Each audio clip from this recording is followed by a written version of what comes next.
Welcome to question hour. కర్ణాటకలో అంతా అనుకున్నట్లుగానే జరిగిపోతుందా? ఎందుకంటే 2.5 తర్వాత అధికార మార్పిడి ఉంటుందని ముందే ఒప్పందం చేసుకున్నారు. 6 నెలలు ఆలస్యంగా అధికార మార్పిడి జరుగుతుంది. సిద్ధరామయ్యకు సెండ్ ఆఫ్ పార్టీ ఇచ్చేందుకు కాంగ్రెస్ రెడీ అవుతోంది. సిద్ధరామయ్య ఇష్టంగానే వైదొలుగుతున్నారా? ఆయన రాజీనామాకు ఎమ్మెల్యేలు ఒప్పుకోవటం లేదా? సిద్ధరామయ్యను రాజ్యసభకు పంపుతారా? కొడుకును మంత్రిని చేసి బెంగళూరులోనే ఉంటారా? డీకే వర్గం హ్యాపీనా? ఇక డీకేను పూర్తి స్థాయిలో పనిచేయనిస్తారా? వాళ్ళ కుమ్ములాటలు బీజేపీకి అవకాశం ఇస్తాయా? ఇదే విషయానికి సంబంధించి కంప్లీట్ డిస్కషన్ కంటిన్యూ చేస్తారు మా కొలీగ్ శివాని అందిస్తారు. Shivani, good afternoon, over to you. Thank you Pramini. So yes, కర్ణాటకలో కాంగ్రెస్ పార్టీ అధికారం చేపట్టినప్పుడే ఇది ఆల్రెడీ ఫిక్స్ అయిపోయింది. 2.5 years పవర్ షేరింగ్ అనేది పక్కా ఉంటుంది అన్నట్టుగా. సో దానికి సంబంధించి ఒక 6 months బ్యాకే ప్రతిపాదన తెర మీదకి వచ్చింది. బట్ అప్పుడైతే ఒక బ్రేక్ఫాస్ట్ మీటింగ్తో ఆ ఇష్యూ కొంచెం సద్దుమణిగిందని చెప్పొచ్చు. బట్ ఇప్పుడు ఆఫ్టర్ 6-7 months తర్వాత మళ్ళీ ఆ వాదన తెర మీదకి వచ్చింది. ఇప్పుడు ఏంటి, ఆల్రెడీ 2.5 years దాటిపోయి 3 years కావస్తుంది కాబట్టి ఇంకెప్పుడు ఇంకెప్పుడు సీఎం మార్పిడి ఉంటుందన్న అంశం తెర మీదకి వచ్చింది. దాని గురించి మాట్లాడుకుంటున్నాము. అయితే మరి కాసేపట్లో ఒక 30 minutes లో అయితే సిద్ధరామయ్య గవర్నర్ దగ్గరికి వెళ్ళి రాజీనామాని ఇచ్చే ప్రాసెస్ అయితే స్టార్ట్ అవుతుంది. సో దీనికి సంబంధించి మాట్లాడదాం. అసలు నిజంగానే సిద్ధరామయ్య ఇష్టపూర్వకంగానే రాజీనామా చేయబోతున్నారా? ఒకవేళ ఆయన రాజీనామా చేస్తే అది ఆయనకు సంబంధించిన ఎమ్మెల్యేలకు మింగుడు పడుతుందా లేదా అనేది ఒక doubt. And at the same time DK Shivakumar అధికారం చేపడితే ఎలా ఉండబోతుంది, ఎలా రూల్ చేయబోతున్నారన్న క్వశ్చన్ కూడా రేస్ అవుతుంది. అండ్ ఇవన్నీ పరిణామాలు చూస్తుంటే బీజేపీకి ప్లస్ పాయింట్ కావచ్చా అన్న కూడా డౌట్ రేస్ అవుతుంది. ఇదే అంశానికి సంబంధించి మాట్లాడడానికి మనతో పాటు జాయిన్ అయ్యారు రామరెడ్డి గారు, బీజేపీ స్పోక్స్ పర్సన్, అండ్ అలాగే షేక్ సైదా గారు, కాంగ్రెస్ స్పోక్స్ పర్సన్. ఇద్దరితో మాట్లాడే ప్రయత్నం అయితే చేద్దాం. సో నమస్తే అండి ఇద్దరికి. సో రామరెడ్డి గారు, ఫస్ట్ మీరు చెప్పండి. చూస్తున్నాం ఇప్పుడు కర్ణాటకలో ఏ విధమైన పరిణామాలు చోటు చేసుకుంటున్నాయి, చాలా చకచకగా జరిగిపోతున్నాయి అన్ని కూడా. సో మరి కాసేపట్లో సిద్ధరామయ్య రాజీనామా ఇవ్వబోతున్నారు కాబట్టి దీన్ని ఎలా చూడొచ్చు అంటారు? మీ ఒపీనియన్ ఏంటి దీని మీద? వీళ్ళు అన్నట్టు ఇప్పుడు నేను ఆంధ్రాలో వెళ్ళిపోవాలి, పవన్ కళ్యాణ్ ఇల్లు అమ్ముకొని పోవాలి అన్నట్టు ఇప్పుడు గూగుల్ వచ్చింది, అమెజాన్ వచ్చింది, ఇన్ఫోసిస్ ఇవన్నీ వచ్చినాయి కదా. వీళ్ళని కూడా రైడ్ మన తెలంగాణ కూడా కాదు, నడుగు రైడ్ గారు అంటారా? వాళ్ళు ఎంతో 100 మంది ఉద్యోగాలు చేస్తారు మన తెలంగాణ బిడ్డలు. అది ఎందుకు మీరు ఆలోచిస్తలేరు? నిధులు నియామకాల కోసం ఏర్పడిన రాష్ట్రం ఎంత అభివృద్ధి చెందింది, అసలు ఎలా ఉంది, ఏం చేస్తుంది, యువతకు మరింత ఉపాధి కలిగించాలంటే ఏం చేయాలనే ఆలోచన ఏనాడైనా ఉందా? కేవలం మా నాయకుడు. రామరెడ్డి గారు వినిపిస్తుందా అండి? వినిపిస్తుంది క్లియర్ గా. మీకు వినిపించట్లేదు ఎందుకో?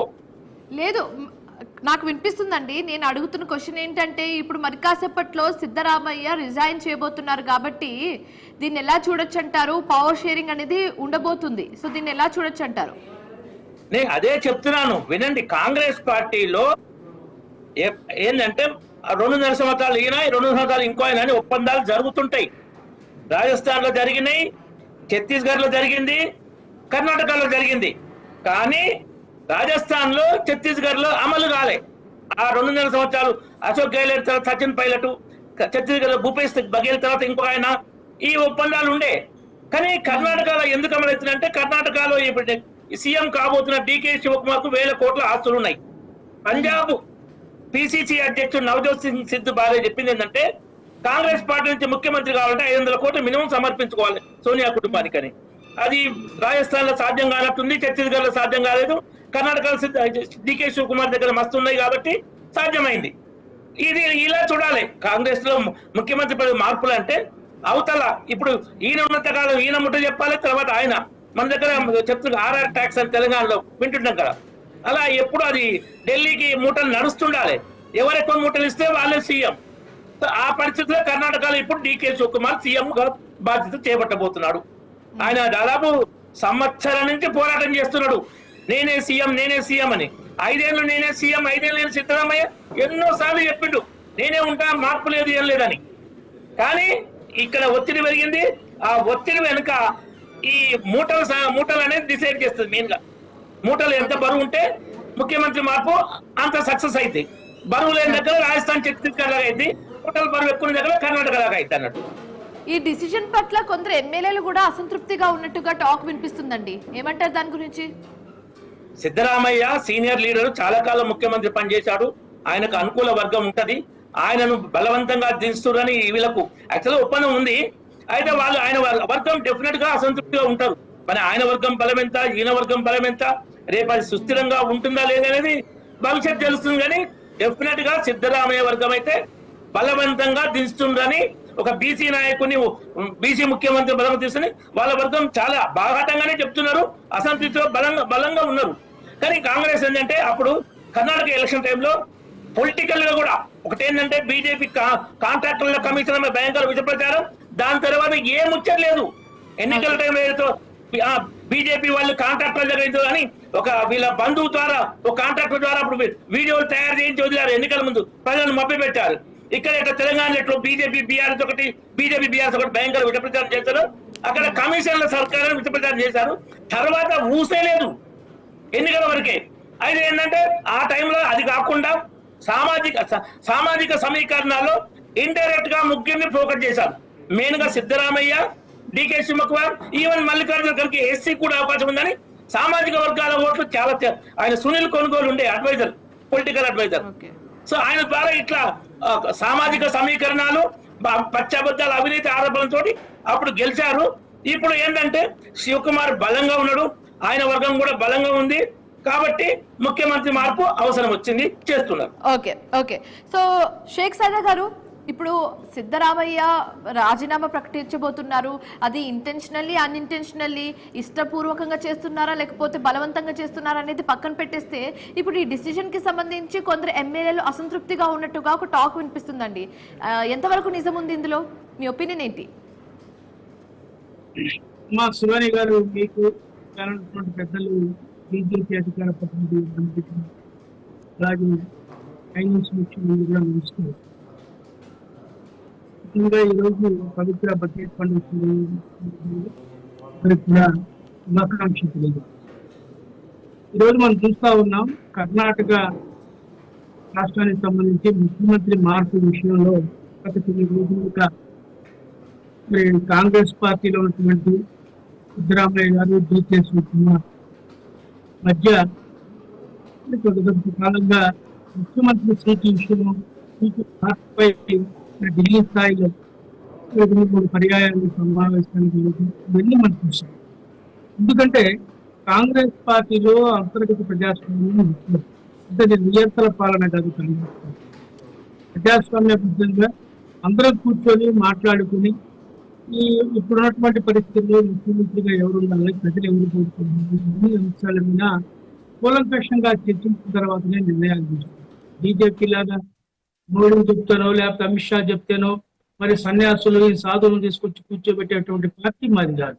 అన్న రామిరెడ్డి గారు ఏదో మాట్లాడుతూ ఉన్నారు, లేకపోతే అది ఇదని చెప్పి ఆయన ఏదో మాట్లాడుతూ ఉన్నారు. బీజేపీ ముఖ్యమంత్రిగా డబ్బులు ఉన్నాయి కాబట్టి నేను ముఖ్యమంత్రి చేయడానికి కడుపులో మాట బయటపడతా ఉన్నాడు. ఎందుకంటే సాఫీగా కర్ణాటక ముఖ్యమంత్రి మార్పు జరుగుతుంది. ఎవరు ఊహించిన విధంగా మరి మల్లికార్జున ఖర్గే గారు, రాహుల్ గాంధీ గారు, కేసీ వేణుగోపాల్ గారు, అలాగే కర్ణాటక ఇన్ఛార్జ్ ఏఐసిసి కార్యదర్శి మరి సుర్జేవాలా గారు నిన్నగాక మొన్న మంగళవారం ఢిల్లీలో మాట్లాడదామండి, కంటిన్యూ చేద్దాము. సో ఇదే అంశానికి సంబంధించి బ్రేక్ తర్వాత కూడా మాట్లాడదాం. కానీ రైట్ అవుతే క్వశ్చన్ అవర్ లో స్మాల్ బ్రేక్ తీసుకుందాం. బ్రేక్ తర్వాత ఇదే అంశానికి సంబంధించి కంటిన్యూ చేద్దాం. చూస్తూనే ఉండండి ఐ న్యూస్.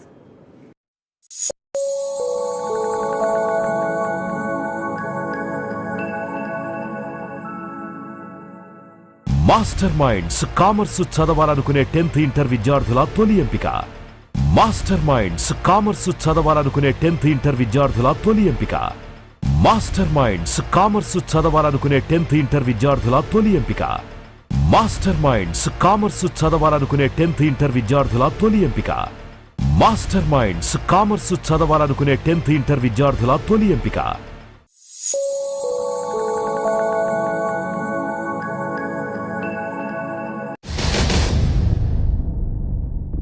బక్కని నరసింహులు గారు, ఆయన స్వయంగా తెలంగాణ బిడ్డ అయ్యుండి కూడా నిన్నటి తెలుగుదేశం పార్టీ మహానాడులు ఏదైతుందో అసలు తెలంగాణ పదం అనేది డిక్షనరీలో లేదు అని చెప్పని పేర్కొనడం చూస్తుంటే అంటే ఇప్పటికి కూడా తెలుగుదేశం పార్టీకి తెలంగాణ పట్ల ఉన్నట్టు అక్కసు తెలియజేస్తుందని చెప్పి అంటున్నారు. ఇలా చంద్రబాబు నాయుడు గారు తెలుగుదేశం పార్టీ అధ్యక్షుడిగా తెలంగాణ రాష్ట్రం ఏర్పడి దశాబ్ద కాలం గడిచిపోయిందే.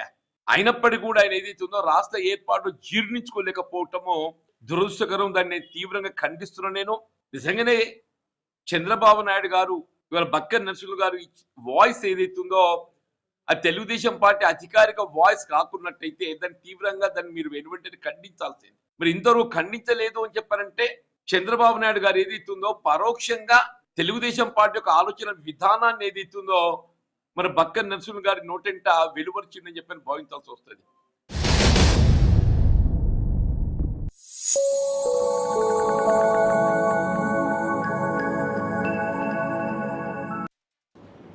Right, welcome back. మరి కాసేపట్లో సిద్ధరామయ్య రిజైన్ చేయబోతున్నారు. దానికి సంబంధించి మనం మాట్లాడుతున్నాము. ఆల్రెడీ 3 years ఆయన పరిపాలనలో కర్ణాటక ప్రభుత్వం నడిచింది. ఇప్పుడు నెక్స్ట్ 2 years డీకే శివకుమార్ పరిపాలనలో ఏ విధంగా కర్ణాటక ప్రభుత్వం రన్ చేయబోతున్నారు అనేది కూడా చాలా ఉత్కంఠభరితంగా సాగిద్దని చెప్పొచ్చు. అయితే ఇదే అంశానికి సంబంధించి మాట్లాడడానికి మనతో పాటు ఉన్నారు షేక్ సైదా గారు. సో సైదా గారు, మీరు ఇందాక కంటిన్యూ చెప్తున్నారు కాంగ్రెస్ పార్టీ గురించి ఏ విధంగా ఆల్రెడీ 3 years రన్ చేసిందో అండ్ నెక్స్ట్ 2 years కూడా ఏ విధంగా ఉండబోతుందో దానికి సంబంధించి మీరు చెప్తున్నారు. కంటిన్యూ చేయండి. అదే శివాని గారు, ఎందుకంటే బీజేపీ లాగా మేమేమంటే నియంత పరిపాలన నియంత వ్యవహారం తీసుకుంటే వ్యవహారం ప్రజాస్వామ్యబద్ధంగానే మేము ఏ నిర్ణయం తీసుకుంటాం అది వాస్తవం. ఎందుకంటే ఈరోజు కర్ణాటకలో 2023 మేలో జరిగినటువంటి ఎన్నికల్లో డీకే శివకుమార్ గారు అలాగే సిద్ధరామయ్య గారు ఇద్దరు కూడా జోడీదుల్లాగా కష్టపడి పనిచేసినటువంటి విషయం అందరికీ తెలుసు. వాళ్ళిద్దరూ మరి కష్టపడి పనిచేయడంతో అక్కడ మేము విజయం సాధించగలిగాం.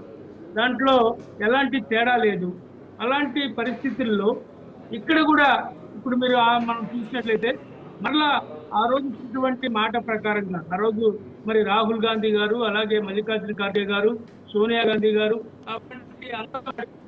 2 సంవత్సరాల పాటు మరి ఖార్గేగా ఈయన 2.5 సంవత్సరం పాటు సిద్ధరామయ్య గారు 2.5 సంవత్సరం పాటు పెద్దలు డీకే శివకుమార్ గారు ఇద్దరు ముఖ్యమంత్రులుగా ఉండేటట్టుగా ఒప్పందం జరిగినటువంటి పరిస్థితుల్లో షేక్ సైదా గారు, ఇదే అంశం ఇదే పాయింట్ ఒక పాస్ట్ 6-7 months బ్యాక్ కూడా వచ్చింది. దీనికి సంబంధించి కూడా అప్పుడు మాట్లాడుకున్నాము.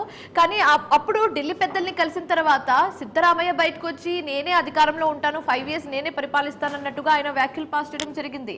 సో దాని తర్వాత ఇప్పుడు మనం కట్ చేస్తే అదే సిచ్యువేషన్ ఇప్పుడు చూస్తున్నాం. కానీ ఇప్పుడు అంతా సద్దుమణిగిపోయింది ఆ ప్రాబ్లం అంతా కూడా.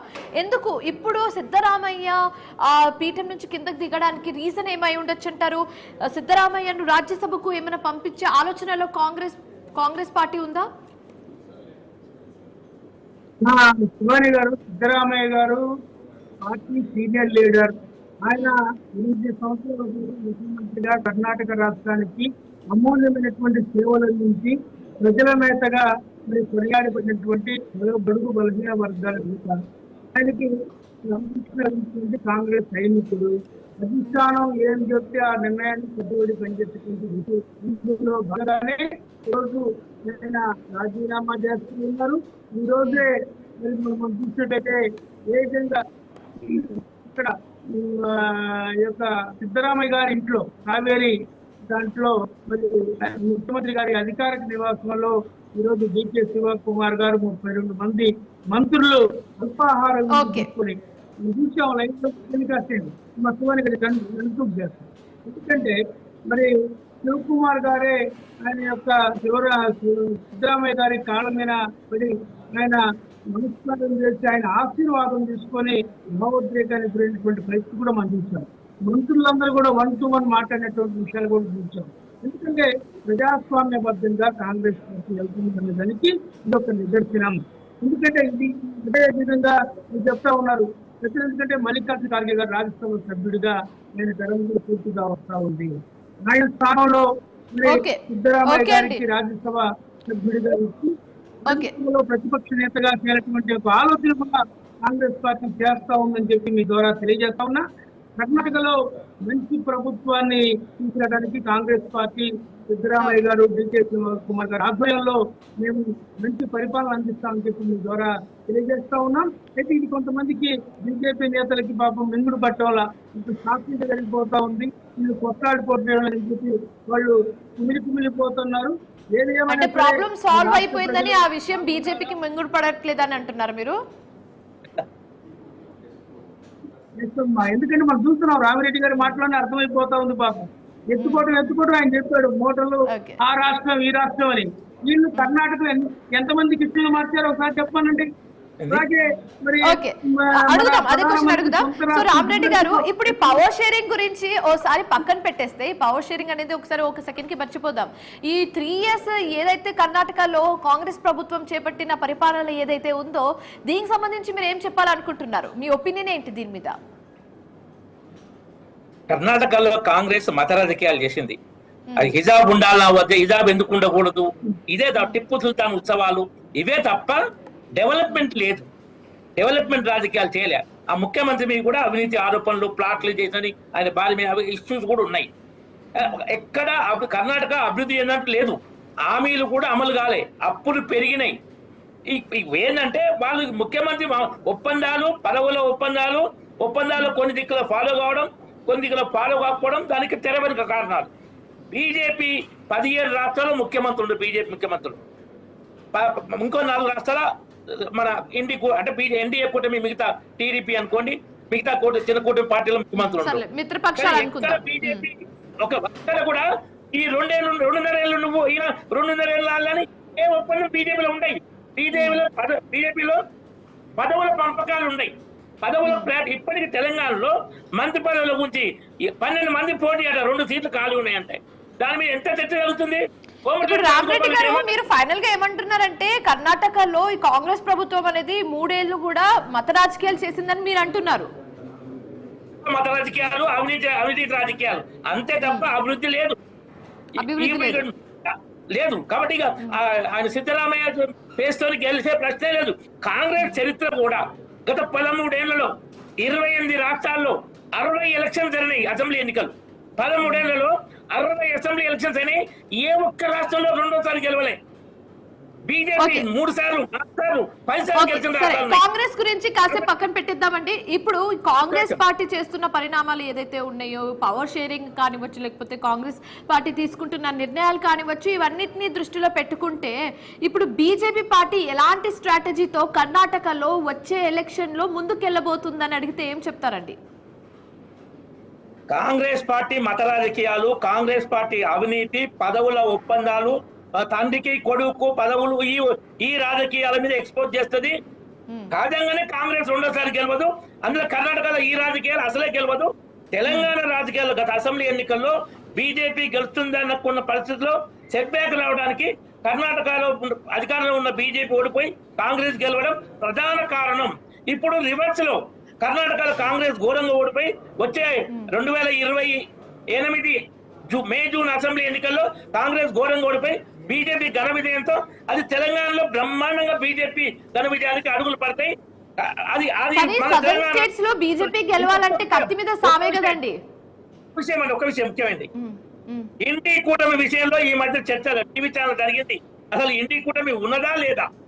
తమిళనాడులో స్టాలిన్ డిఎంకే ఓడిపోయి టీవీకే అది వేరే టాపిక్ అండి రామిరెడ్డి గారు, అది వేరే టాపిక్. ఇప్పుడు కాదండి, ఇప్పుడు సదర్న్ స్టేట్స్ లో ఒకవేళ బీజేపీ అధికారంలోకి రావాలంటే చాలానే ప్రయత్నాలు చేయాలి, చాలా కత్తి మీద సామన్నట్టుగానే బీజేపీ నాయకులు కూడా అది భావిస్తూ ఉంటారు. సో కర్ణాటకలో ఎలా రాణించాలని మీరు అనుకుంటున్నారు? వస్తారా ఈసారి అధికారంలోకి? పక్క ఇప్పటికి 3 సార్లు మేము కర్ణాటకలో అధికారానికి వస్తున్నాం. ఫస్ట్ టైం కాదు, ఇప్పుడు వస్తే 4వ సారి. కాబట్టి కర్ణాటకలో మాకు కొత్త కాదు, కర్ణాటకలో బేస్ ఉంది. గత 6 అసెంబ్లీ లోక్సభ ఎన్నికల్లో చెప్తాం అలా 2004 నుంచి 2004, 9, 2014, 19, 5 లోక్సభ ఎన్నికల్లో హైయెస్ట్ సీట్లు బీజేపీవే. 5 లోక్సభ ఎన్నికల్లో కర్ణాటకలో హైయెస్ట్ సీట్లు బీజేపీ. కాంగ్రెస్ ఎన్నడూ మెజార్టీ తీసుకోలే. ఇందాక రామిరెడ్డి గారు ఒక మాట అన్నారండి, ఈ 3 ఏళ్లలో కాంగ్రెస్ ప్రభుత్వం చేసింది మత రాజకీయాలే అని క్లియర్ గా చెప్పారు. సో మీరు ఏం చెప్పాలనుకుంటున్నారు దీని గురించి? అమ్మ శివాని గారు, రామిరెడ్డి గారు పాపం కడుపులో మంటతోటి ఆయన మాట్లాడుతూ ఉన్నాడు. ఆయన మాట్లాడుతూ ఉంటే దెయ్యాలు వేదాలు వెళ్ళినట్టుగా నాకు అనిపిస్తాం. మత రాజకీయాలకి దేశంలో పేటెంట్ హక్కు ఎవరిదో చూసాం మనం. ఏ విధంగా ఈ దేశాన్ని విభజిస్తున్నారో, ఏ విధంగా ప్రజల మధ్య వైషమ్యాలు, హిందూ ముస్లింలు క్రైస్తవుల మధ్య విభేదాలు సృష్టిస్తున్నారో, రాముడి పేరుతోటి రాజకీయాలు ఎవరు చేస్తున్నారో, గుళ్ళు గోపురాలతో ఏ విధంగా రాజకీయాలు చేస్తున్నారో మనం చూస్తున్నాం. ఇంత దుర్మార్గంగా రామిరెడ్డి గారు పెద్ద మనిషి కాంగ్రెస్ పార్టీని మత రాజకీయాలు చేస్తుంటే మాట్లాడుతానంటే ఇంతకంటే దుర్మార్గం లేదు. ఆయన ఒకసారి మాట్లాడినప్పుడు నేను మాట్లాడినప్పుడు మీరు మాట్లాడినప్పుడు వినండి. మీరు అంత ఓపిక లేకపోతే పెద్దవాళ్ళు మీరు ఒక్క నిమిషం రామిరెడ్డి గారు, మీరు మాట్లాడినప్పుడు స్పేస్ ఇచ్చాము. ఒక్క నిమిషం. ఓకే ఓకే చెప్పండి సైద గారు. ఎందుకంటే వాస్తవాలు మీకు తెలుసు. ఎస్ఐఆర్ పేరుతోటి ఏ విధంగా మరి ఈ దేశంలో ఉన్నటువంటి బడుగు బలహీన వర్గాల ఓట్లు తొలగిస్తున్నారో మనం చూసాం. పశ్చిమ బెంగాల్లో 95 లక్షల ఓట్లు తొలగించినటువంటి ఘనమైన చరిత్ర ఇల్లుది. ఈ రోజు వాళ్ళందరినీ కూడా తరిమేస్తాం ఈ దేశాలకు అని చెప్పి అంటున్నా ఉన్నారు. పేదలు మరి పొట్టకూటి కోసం బతకడానికి వచ్చినటువంటి వాళ్ళందరూ కూడా వాళ్ళు తరిమేటువంటి పరిస్థితి. సో కాంగ్రెస్ అయితే మత రాజకీయాలు చేయట్లేదని మీరు అంటున్నారు క్లియర్ కట్ గా. ఒకటమ్మా, మేము మత రాజకీయాలు చేస్తే బీజేపీ వాళ్ళగా స్థిరంగా రాజకీయాల్లో ఉండేవాళ్ళం. రాహుల్ గాంధీ గారు ప్రధానమంత్రి అయ్యి ఉండేవాడు. నిజాయితీగా రాహుల్ గాంధీ గారు పనిచేస్తున్నారు. ఎక్కడ కూడా అబద్ధాలు మాట్లాడటంలా ఈరోజు చూస్తా ఉన్నాం. పెట్రోల్ డీజిల్ ఏ విధంగా తెల్ల పెరిగిపోయాయో. ఎలక్షన్ 5 రాష్ట్రాలు ఎలక్షన్ జరుగుతుంటే ఏం చెప్పాడు మోడీ గారు? ఎక్కడ రూపాయి కూడా పెంచను అన్నాడు. ఇప్పుడు ఏమైంది? 10 రోజుల్లోనే 12 రూపాయలు పెంచారు డీజిల్ పెట్రోల్ మీద. ఇంతకంటే దుర్మార్గమా? ఏ విధంగా రేట్లు పెరిగిపోతా ఉన్నాయి. రామిరెడ్డి గారు నవ్వుతున్నారు ఎందుకు? చెప్పండి రామిరెడ్డి గారు, ఏం చెప్పాలనుకుంటున్నారు? ప్రపంచ వ్యాప్తంగా అమెరికాలో 44% పెట్రోల్ డీజిల్ రేట్లు పెరిగినాయి. మన దగ్గర 10% పెరగలే. కాదండి పెరిగినాయి. ఓకే ఇతర దేశాలతో పోల్చుకుంటే చాలా తక్కువే పెరిగాయి కరెక్టే, కానీ ఎందుకు ఎలక్షన్ ముందు ఎందుకు పెంచలేదు, ఎలక్షన్ తర్వాత ఎందుకు పెంచారనేదే సైద గారు అడుగుతున్న క్వశ్చన్. సమాధానం, ఇక ఈ యుద్ధము ఇప్పుడు ఆగదు అనే నిర్ణయము ఫస్ట్ వీక్ ఆఫ్ మేలో వచ్చింది. ఎలక్షన్ అయినా 5 రోజులకి జ్ఞానోదయం అయిందా కేంద్ర ప్రభుత్వానికి? యుద్ధం ఆగితే మళ్ళా తగ్గుతుంది. రైట్. ఓకే రామిరెడ్డి గారు, థ్యాంక్ యూ సో మచ్ అండి. రామిరెడ్డి గారు thank you so much. Sheikh Saida గారు డిస్కషన్ లో పాల్గొనినందుకు, మీ ఒపీనియన్స్ ని మాతో షేర్ చేసుకున్నందుకు thank you so much for joining with us. So ఇది వాళ్ళ క్వశ్చన్ అవర్. మరొక క్వశ్చన్ అవర్ తో మళ్ళీ కలుద్దాం. Till then keep watching I news.